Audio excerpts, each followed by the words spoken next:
So welcome everybody to our membership info session. We're going to start by just introducing some of our members who are going to be presenting tonight, and then we'll get going on the presentation. It should be about 45 minutes of presentation with 15 minutes of questions at the end. My name is Adriana Salgado. I am a farmer here in Humboldt. Grew a bunch of corn last year.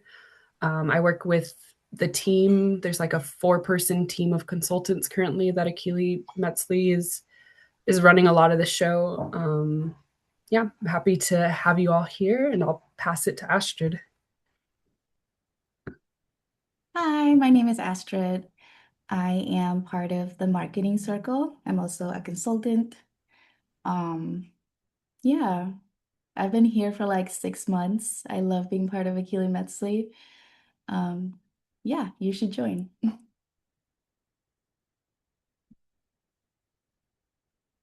Who's next? Leslie. I can go next. Hi, everyone. I'm Leslie Ortega. I am a student and also a member of Aquilli Metzli.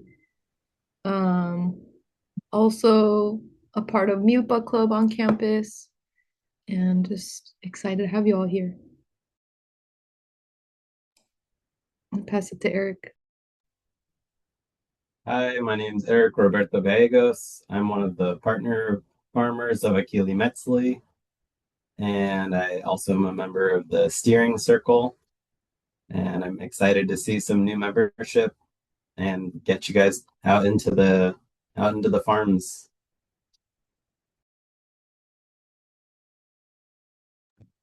Hello, my name is Octavio Acosta. I am community organizer and been with Aquilli Metzli since the beginning. I'm in the steering committee as well, and I'm very excited to see all the growth that has happened and to see all the culture that's been cultivated and that will be cultivated. Thank you. Great. So we're going to get started with our presentation. Yeah, I think we'll wait till the end for questions, but feel free to type them in if there's a question bar. So Aquilli Metzli Cooperative, an overview. Here, I've also put our website. All the info that we're going to talk about today is on our website as well as the portals for application for membership, as well as if you're interested in creating a farming contract. So it's a good source to have. So our vision is to be allies in the North Coast Indigenous food sovereignty movement with our goals. Our mission is to establish a solidarity cooperative that provides local non-GMO seed-to-table Masa and other milpa-grown products. And our biggest goal is to create living wages, especially for the farmers, especially for Indigenous Latina farmers. So much of our culture has been appropriated and taken from us, and control of our food has been taken. So that's one of our big missions, is to bring that control back to our community and be able to create living wages off of practicing our traditional cultures. Our goal is to be a catalyst in building a local Indigenous food system. We work closely with our tribal cousins as well as within our own community. Indigenous food sovereignty, is the ultimate goal, to ensure that we can decolonize our food sources and build a local food system that allows the tribes to, retake their land, regain knowledge and cultural practices, as well as, all of us who have migrated here and brought our Indigenous practices with us. Part of our aim is to assist new farmers in gaining access to land and essential growing materials. It's hard. It's one of our biggest hurdles. Provide education opportunities for individuals interested in milpa growing. And our goal is to produce non-GMO milpa products Milpa, as hopefully most of you know, is a farming practice with diversified crops, corn, bean, squash, and the 500 cousins. Our long-term goal is to move past Masa and provide an entire indigenous Latina food pantry, you know, with dry beans and dry peppers, dry herbs, all sorts of things, salsas, canned tomatoes. Where am I going? I gotta add someone to the Zoom. Hold on a second. Okay. Um, I already did. cool. Thank you. And our ultimate aim is to just uplift Indigenous Latina farmers, students, our entire community, you know, bring us out of the margins of society and allow us to thrive under our own terms, practicing our own traditions. Octavio, did you want to do this one?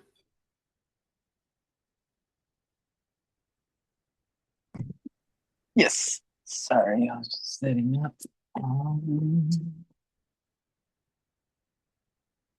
Yeah, part of this mission also is to help cultivate our cultures. As indigenous communities, a lot of our cultures are based off of land-based practices, and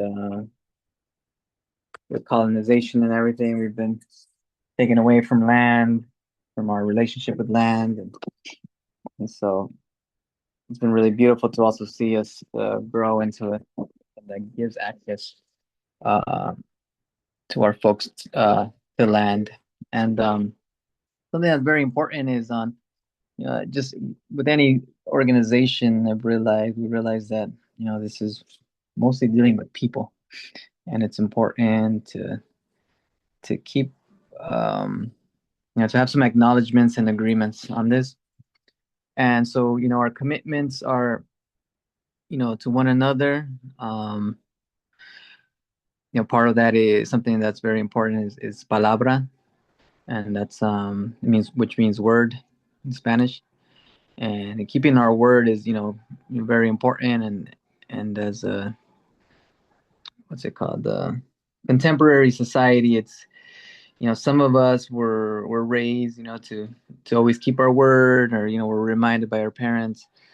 um some of it was just a whisper, but I think everyone, all of us are all working on um, on being able to fulfill that, and it's hard. It's a work in progress for everyone, but that's something that is very important for us.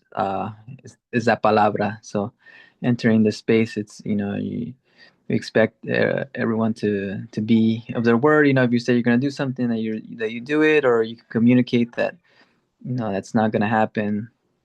Um, we want to empower our communities.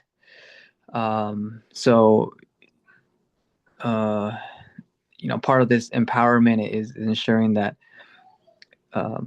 that the benefits, whether it's financial or especially nutritional benefits of our actions, that they go, to the whole community, but primarily, but also, ensuring that our cultural communities and migrant communities are also the ones that are benefiting from this. So that's the way of empowering our communities, collaboration and inclusivity. Being around a lot of organizations, sometimes we develop these colonial ways of thinking of other organizations or other businesses as competition, and that creates kind of political violence, economic violence. Um, all in all, it just creates division. And so collaboration and inclusivity is very important for us. Inclusivity in the diverse life experiences of everyone's identity, um, community, facility development. Um, it's important for us to be able to connect folks. A lot of us are migrants to this area, or a lot of us don't, aren't connected to different resources that as a collective, we have a vast network, and it's important, and something that we like to do is to facilitate uh, that access to the different networks. So if you're into, growing herbs, when talking about the milpa, if you're growing into growing herbs and into making herbal medicines, it's important for us to make sure that, we talk with farmers to make sure that there are, certain herbs being grown for you, that you have access to that. And in the larger scale, if you're looking for land or something like that, it's important for us to make sure that we hook you up with someone who has land that is offering it, and stuff like that. Awareness, yeah, just being aware of yourself. I feel that the biggest, um, the biggest pitfall for any organization and for any project that anyone's doing is yourself. You're the biggest liability. So just being aware of yourself, and being open to, we're a very compassionate organization, and we, even when there are problems, we try to address it with compassion, and we understand that punitive systems don't really work, and those are kind of colonial systems.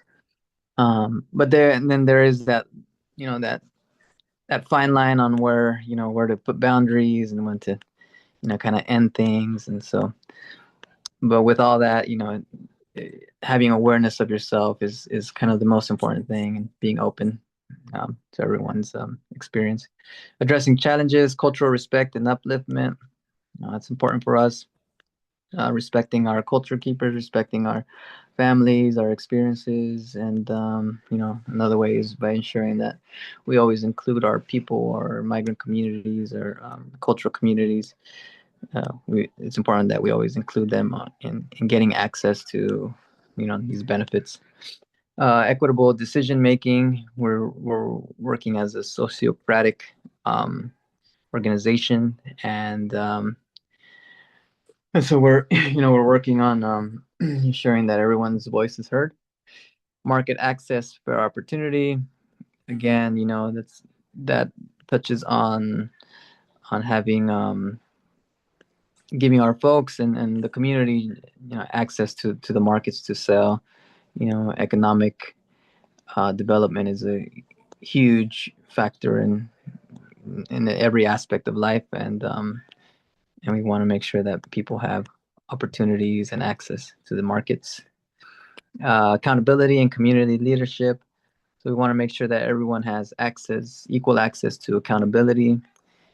For us, accountability is a tool of betterment.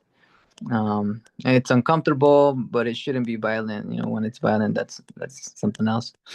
Um, and everyone, no matter your skin color, your gender. I'm sure when I'm brown, so yeah. No matter your gender, your politics, um, your position in this organization, your position in other organizations, or in whatever it is, it's important that we all have that equal access to accountability, and that's to ensure that, violent structures aren't being created, that that there is, and at the end of the day, that accountability, it serves a person. So we want to make sure that everyone has that. Working through conflict, sometimes it's hard to work through conflict, especially when you're a party that has been harmed. But because we're so diverse in our makeup, there's always someone who can take up. There's always someone who can create space for that compassion for maybe a party that has done the offense. We work with Humboldt Círculo de Hombres, and with other organizations, to ensure that there is always a compassionate space for all parties, and when we can work through conflict, that we work it out, and if we can't, then we at least try. Access and opportunity to all, access to cultural practices, growing, milpa products is what's going to give us our cultural practice, especially our gastronomic practices, business development support, and market connectivity. That all speaks for itself. Thank you. Thank you, Octavio. So I'm going to talk a little bit about the last year. So in the 2025 season, we had about 12 anchor members who together, and dozens of milpa volunteers. We had so many people come out and volunteer with us. But together we hosted about 10 workshops last year, 20 work parties. We are a part of 2 festivals. We grew 7 milpa sites across Humboldt County, and we harvested about 1,000 pounds of corn and 12 pounds of beans, and we had endless meetings. Eric or anyone else, did you want to say anything more about work parties or workshops? Yeah, I can share a little bit about the work parties. So the work parties are definitely that. We work and then we have a good time. There's always really good food served. And you get an opportunity to come out to start with whatever amount of experience you have, whether you've never been in a garden before or you've already been working in ag. You can come out, you can learn, you can meet people who are out there to spend time outside. Something that I heard over and over again at the work parties that I had hosted was, man, this seems so right. Like, I'm so happy. It just seems so simple. And I say, well, that's because this is what we were doing before someone made us pay rent. All we had to do was grow food, eat food, and share stories with each other. So it's a really good, heartwarming time. It's good for your body, good for your soul. And yeah, you can get out there and learn how to become more connected with the food that you eat. Does anyone want to talk about workshops real quick?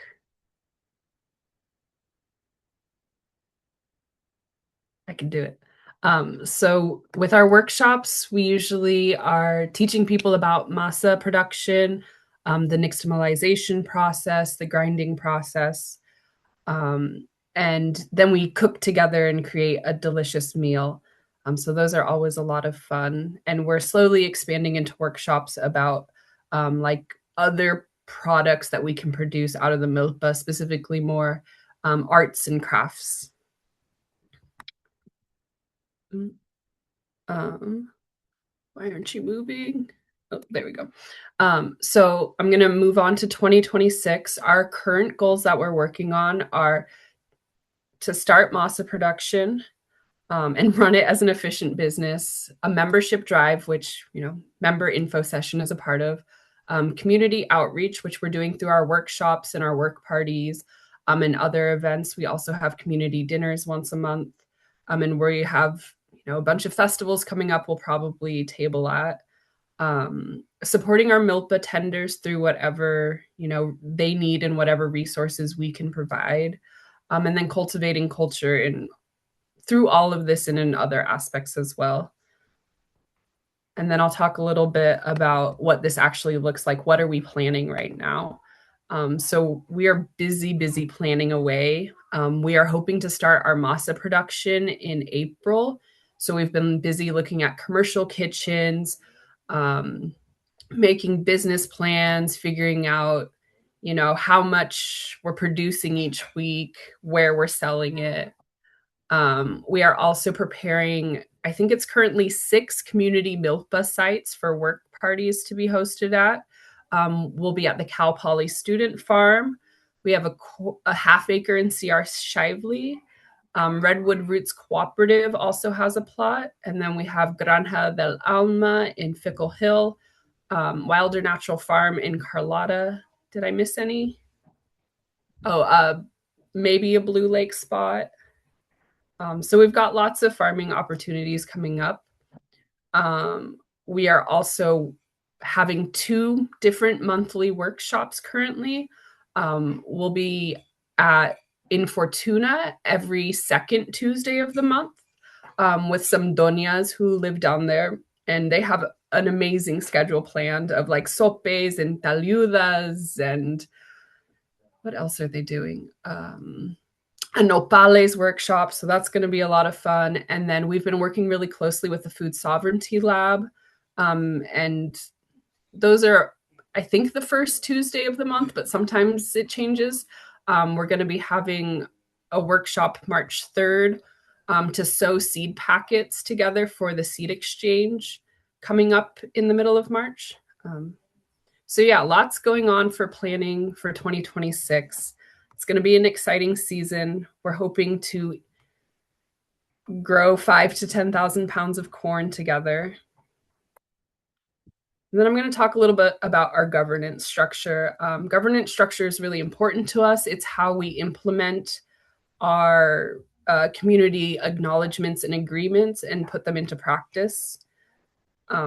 So we're a cooperative, which is really important to us because it ensures that we're not limited by like one person or an owner. We all get a say as a community in how this community resource is run, because what we're building is a community resource, a place where we can produce cultural foods that are daily staples. I think a lot about the tofu shop as like a community resource that we've lost because it wasn't a cooperative, because it was owned by an individual who decided they didn't want to run it anymore. And we don't want to fall into that trap. We want to make sure that the production space that we are creating and the land relationships we are building can continue through generations. As well, a cooperative is a really good place to rebuild commons. The commons have been enclosed and taken away from us. And in building cooperatives, we start to rebuild those spaces where we can come together as a community and share resources. Cooperatives are also more resilient than corporations. I think the numbers are something like, 75% of businesses fail in 5 years, but with cooperatives, it's like 75% of businesses are still running after 5 years, which is a huge, when we're talking about resiliency, we talk about that a lot in agriculture. Cooperatives are sort of the business version of that. And within our cooperative, we are using a sociocratic structure. This means that our planning and administration is broken down into autonomous circles. And these circles do their thing, but also provide leads and delegates who interlock the circles together, sharing information and collaborating. And in these circles, we do a practice of consensus rather than voting. Voting can become political and, the majority rules. You could have 50 versus 49 in the majority rules. With consensus, we need full consensus before we can make a decision. And with this, we practice good enough for now, safe enough to try. And the idea behind that is that we don't have to 100% have the perfect, problem-solving choice in front of us.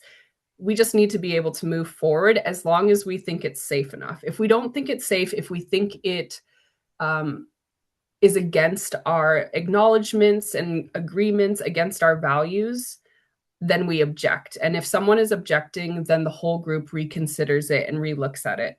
And we do this through consensus rounds. And consensus rounds go one person at a time through the circle to ensure that everybody's voice is heard. Once the problem or the choice is stated, we go through clarifying questions about what we're trying to decide on. And then the second round, we go around and see what people's reactions or opinions are. How does it make you feel, this option that we're trying to decide on? And then we go around and consent or object. And if everyone consents, then we have consensus and a decision is made. If anybody objects, we start the thing all over again. So it is a little more tedious than voting, but it ensures that everyone's voice is heard and that we're fully thinking through the decision with our values and our principles, our agreements and acknowledgements. So currently we have 5 sociocratic circles that we're working with. Steering circle, well, maybe I'll finish with steering circle. So operations and finance circle is running the Masa production business.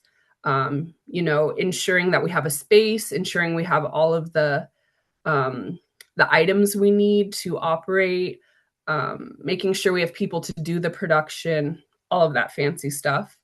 Membership and governance circle is monitoring our membership intake, making sure that membership understands our governance and has the knowledge to give consent, as well as doing sort of HR stuff if there's any conflicts.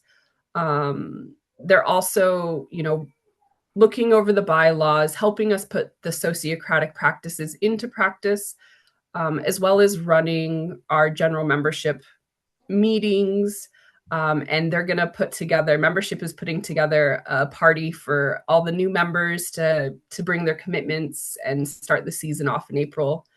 Events and collaboration circle is planning all of our events, all of our workshops, our work parties, our tabling, our community dinners, and talking with the outer community in Humboldt. We have such a huge collaboration. I think today I sent like 25 emails to different people around Humboldt, just trying to organize events at schools and, working with the tribes, working with the NCGA. So it's a fun and exciting circle. And then marketing is working with all the other circles to create all of our flyers, all of our Instagram posts, Facebook, doing the calendar. I'm probably missing some things. Marketing does a lot. And then steering circle is sort of, okay, so I'm going to do roles and then I'll get to steering circle.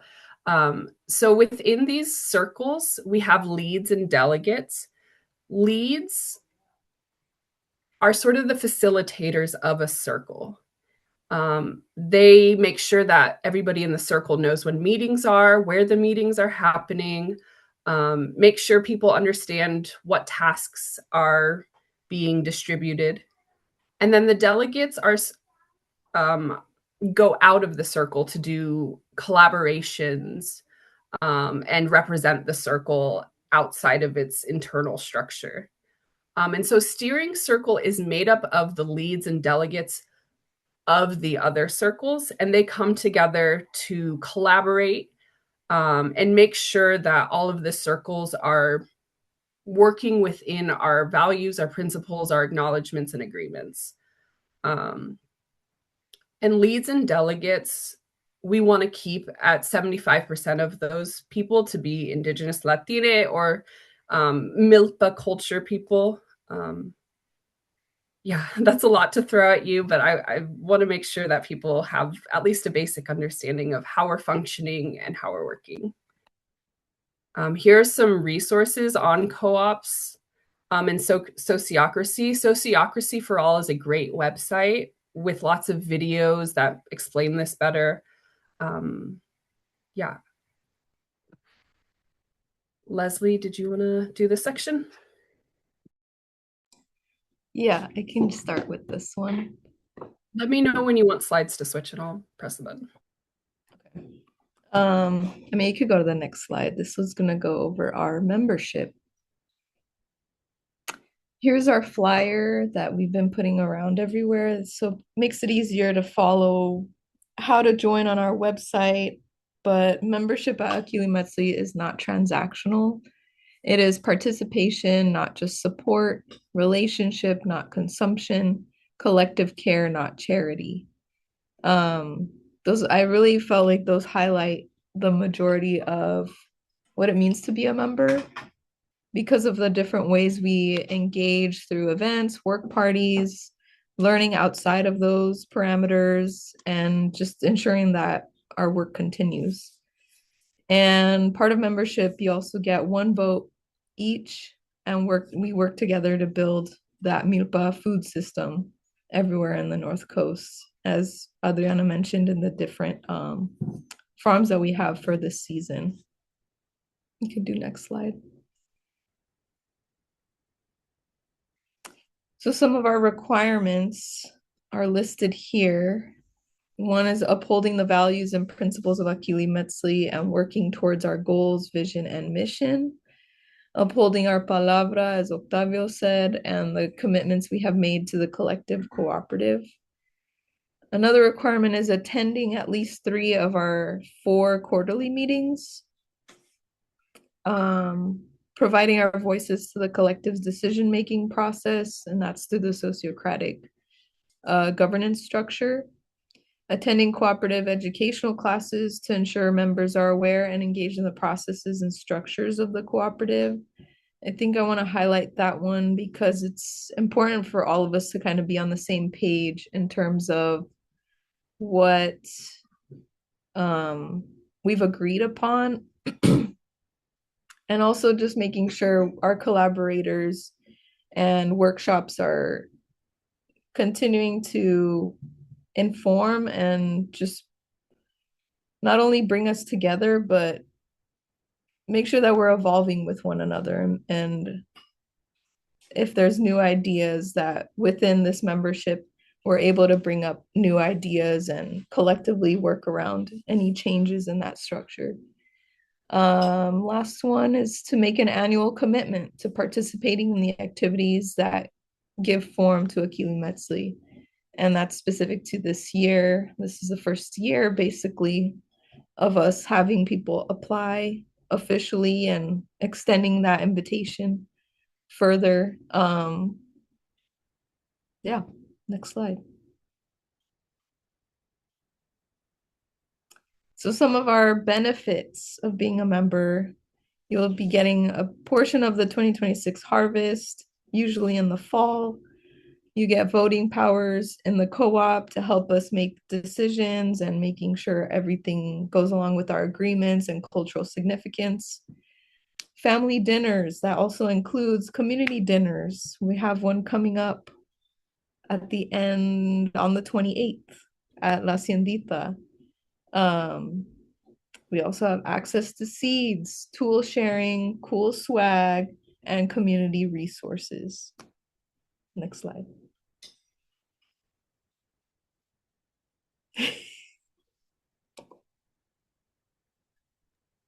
No, that was a lot to throw at everyone, but we can open it up to questions. Yeah.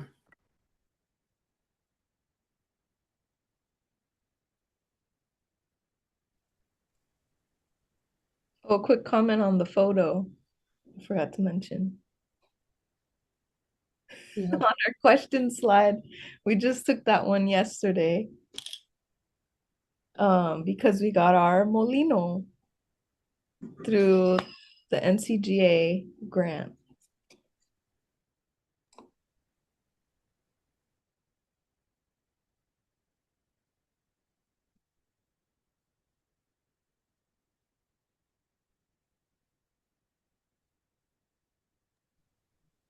I do have a question if we're taking questions now. Yeah, go ahead. So what do the educational classes that are a membership requirement, what does that look like?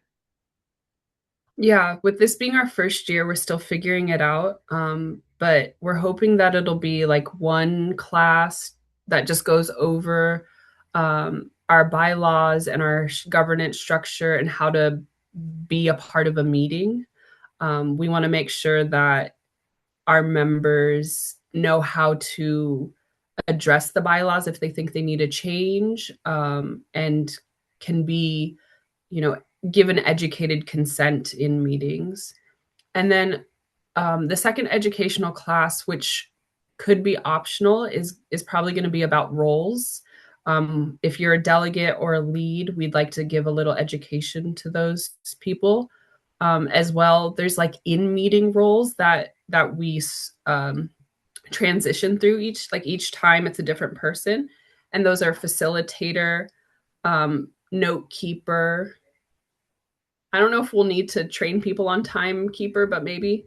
But if people want to play those roles, we'll have an education around that so that all the note keepers know how to do it in a similar way so that we know how to annotate, how to keep it in a way that's easily readable, how to facilitate a meeting, that sort of education. We haven't decided on dates and stuff yet, but hopefully we can figure that out soon.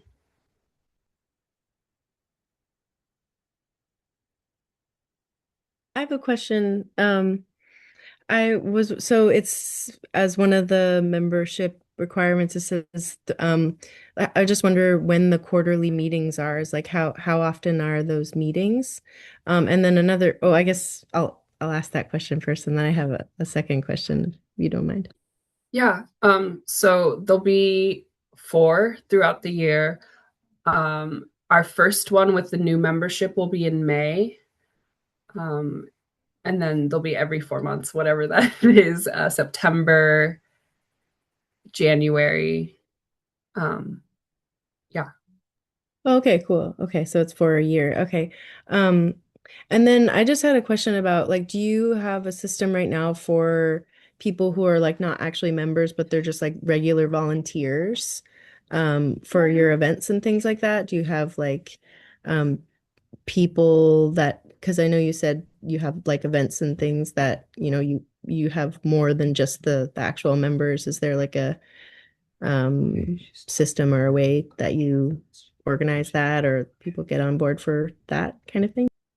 Yeah, for volunteers who aren't members, we really just have people show up. There's no other requirements. Usually we post our public events on Instagram. Right now we have a big WhatsApp group of a lot of different people. We're trying to move everybody to Element, so we'll see how that goes. Yeah, with membership, it's really we're trying to get people to come volunteer once a month as part of membership. But yeah, and anybody is welcome to any of our events, really. Okay, awesome. I also wanted to add that it's beyond the benefits stated there or the collaborations. We're also very open to supporting projects. If you have any ideas, with our vast network, it's usually easy to facilitate the creation of a project. And a lot of times, it's always what the community needs. An example is, we've been looking for to build a deeper collaboration, and we're starting, with the university. But we're looking for folks that are interested in science projects. A lot of us have science backgrounds, and so any research we can support, students, master students, bachelor students, and along with any art projects, we have also a network of artists, musicians, and stuff like that. So yeah, whatever projects you want to help, or if you ever hear anyone that maybe wants to start something but doesn't have the capacity to lead it completely, always feel free to reach out and let us know your interest.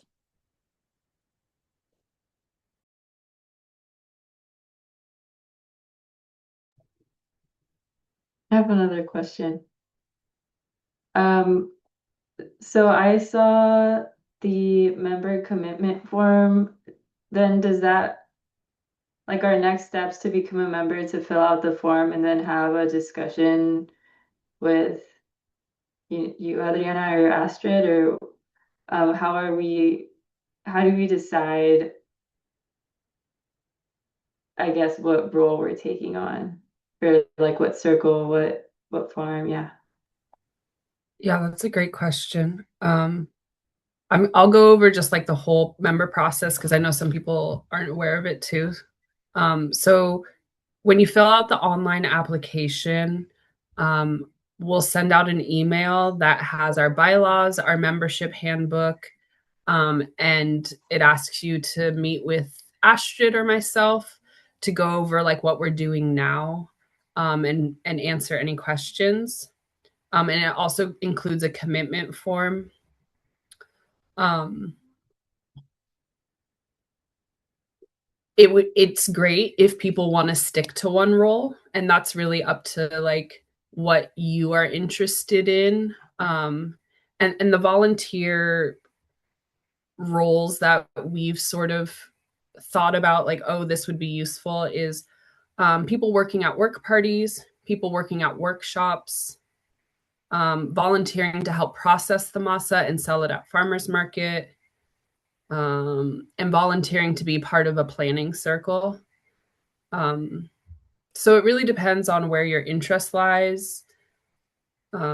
You also don't have to commit to one. If somebody is interested in trying different things or can make different things in different months, um, we can, like, there's a flexibility. It's really just like as long as members show up once a month to volunteer, that covers your membership requirements. And we're also aware that a lot of people don't have time, just don't have capacity of time. And so if for some reason a member can't volunteer a month or never has time to volunteer, there's also an option for a monetary contribution, which is up to the person. You know, we're thinking minimum of $25 if you can't volunteer a month, or you can, you know, throw some money in the pot to meet that requirement as well. And right now, we're planning this April gathering of members, almost like a ritual where we come together, we bring our commitment forms, we share with the group whatever our commitment is, we give our palabra to one another. We'll collect all of the commitments in a binder or something, and then we'll eat and drink and have music and, you know, celebrate the beginning of the season. I believe we're thinking April 17th or 18th for that. But yeah, did that answer your question? Yeah. Another question. If we can't make 1 month, like, you know, a certain month, could we also like bank hours as an alternative for the $25? Yeah, absolutely. I think that would work. I mean, we're still trying to figure out. We don't want to monitor people. We don't want to police people for their volunteers. So we're trying to think of something creative. Maybe it's, you know, we give people passports and you get a stamp at your events, and we haven't figured that out exactly. But I think there could be ways. You know, we're flexible and we don't want to we want people to be members more than we want people to overextend themselves in any way. So there's definitely flexibility in all things. I am looking at the member commitment agreement, and I think I saw on the form, like the Qualtrics form, kind of like check what circles you would be interested in. But then on the like the member commitment form, I don't see anything about circles. Interesting. It says, for example, it says like volunteer at a workshop, volunteer to produce masa, or oh wait. Okay, never mind. Okay, I think good. I I'll was see like, it there. oh. I skipped over it. Thanks. Cool.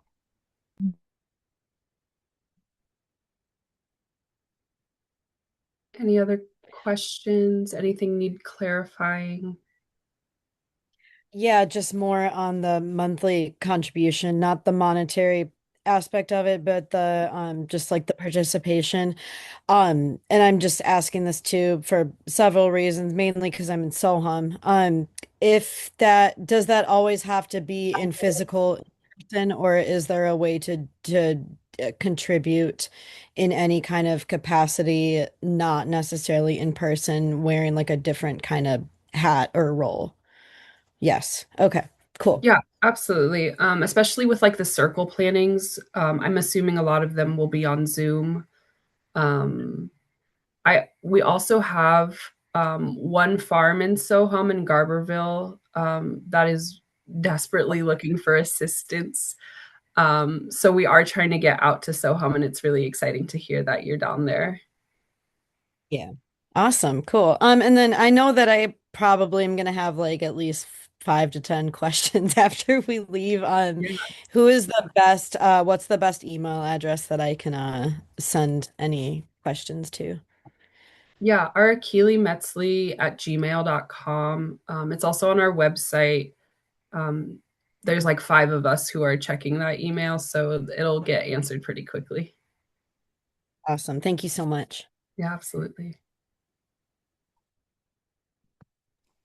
I do want to add to just on everyone's questions, in terms of involvement every month, just in the past year. I know as for myself as a student, like those fluctuations in schedule is constantly happening. So I feel like just making it clear that if I'm not able to physically be at a work party or physically be able to at a meeting, I usually volunteer to do like a flyer, a social media post.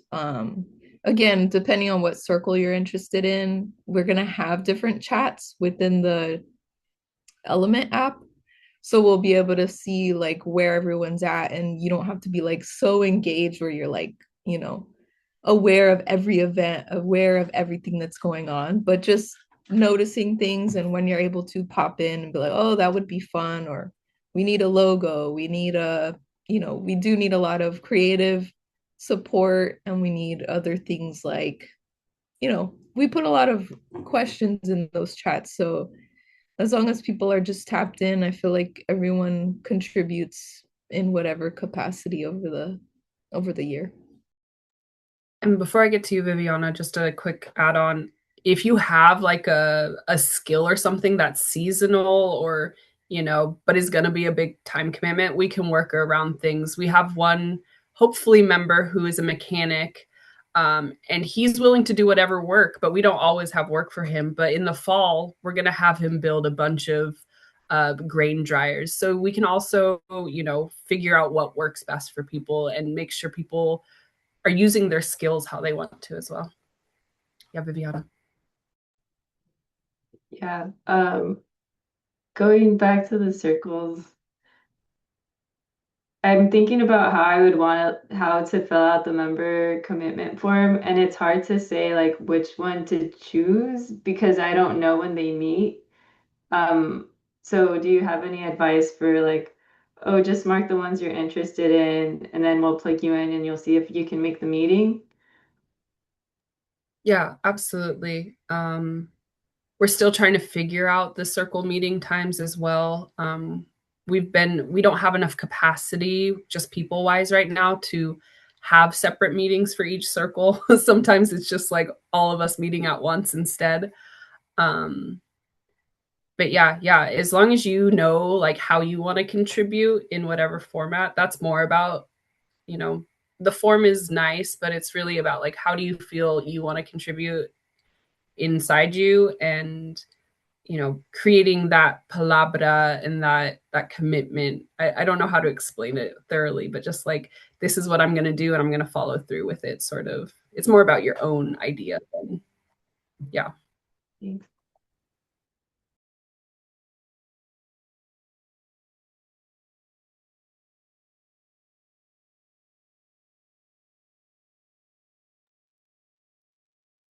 Do any current members want to say anything else?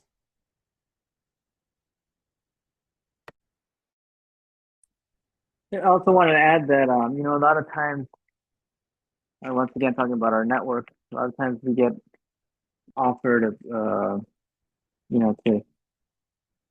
manage a plot of land, and being a member, or just being associated with our network. Um, Sometimes, most of the times, we have too many offers to pick up. So that's also something that to look forward. If something comes up in your area and you're interested in farming, more than likely we might be able to facilitate that, that that opportunity if if everything lines up. But yes, if you're interested in becoming your own farmer, or being a farmer and accessing work parties, it's probably a high possibility that could happen. We could help facilitate that, depending on what's available. Yeah, so Octavio's saying if you want, growing your own milpa counts as your membership requirement. So if you just grow your own garden, that can also count. And we can provide seeds. If you don't have land, we can't promise land, but we can help with that that search as well.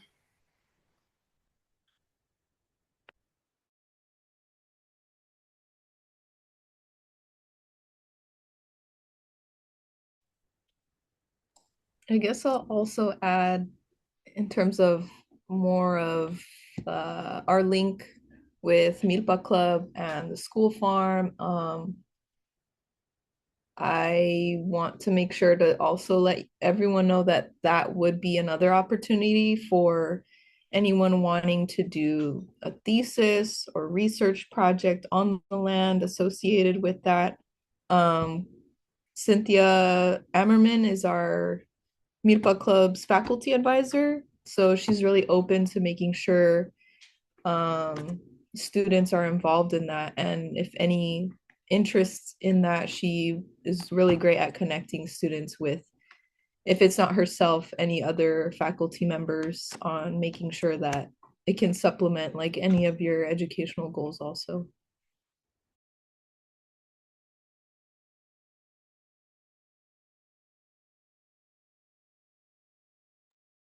We've got like 5 more minutes. Any other questions, thoughts?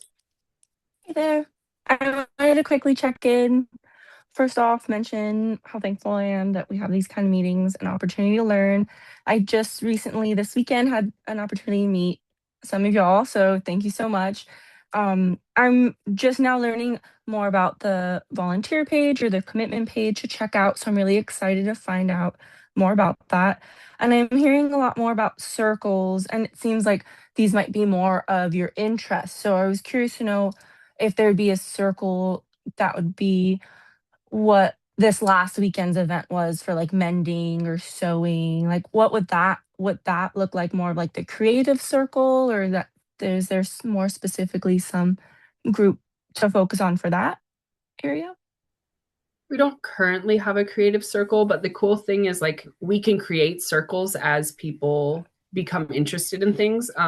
Right now, we just have like bare minimum circles because we're struggling to fill the capacity of our circles just because we're so small. But for sure, we would love to. Well, there's a lot of artists among us, and part of our hope is to figure out how to produce artisanal products from the milpa, dyes and fibers, and so that's definitely, maybe like a milpa research where we're figuring out how to sew and create with the things around us. Definitely, we have capacity for workshops, especially if we can figure out how to teach those things or teach each other. Yeah, there's lots of different avenues to go at it. Right now, our circles are really just like administrative, but they don't have to be. We can develop whatever circles we want to. Awesome. Great. Thank you. I just want to say thanks to everybody that put this on. Seems like a really cool project, and I'm gonna sign up. Yeah. Very exciting. Yeah, Viviana. Are you just clapping? I think this is great. Shout out to y'all. Thank you. Yeah, we're really excited about this project. It's moving so fast. We're growing incredibly fast. We're part of the startup Humboldt competition right now.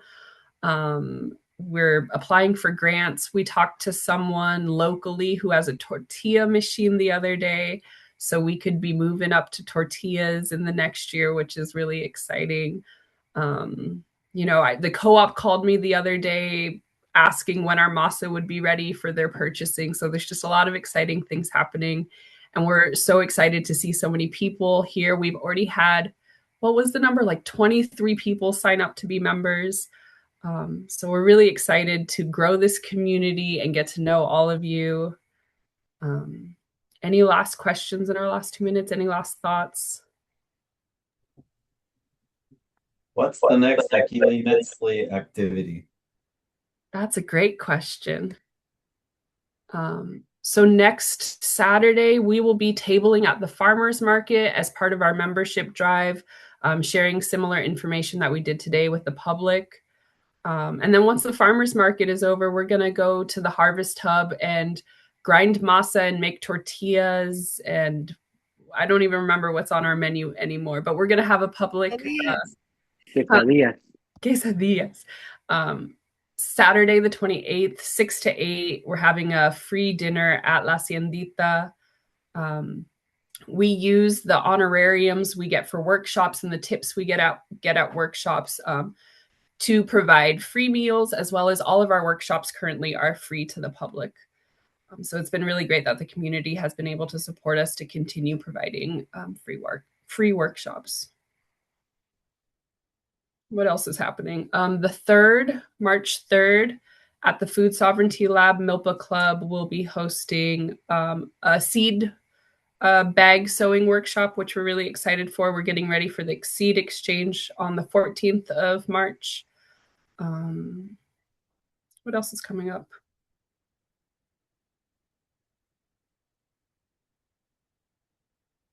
I think those are the big ones. Yeah, then you have the March 10th for the Sopes workshop at the Jean Lucas Community Center.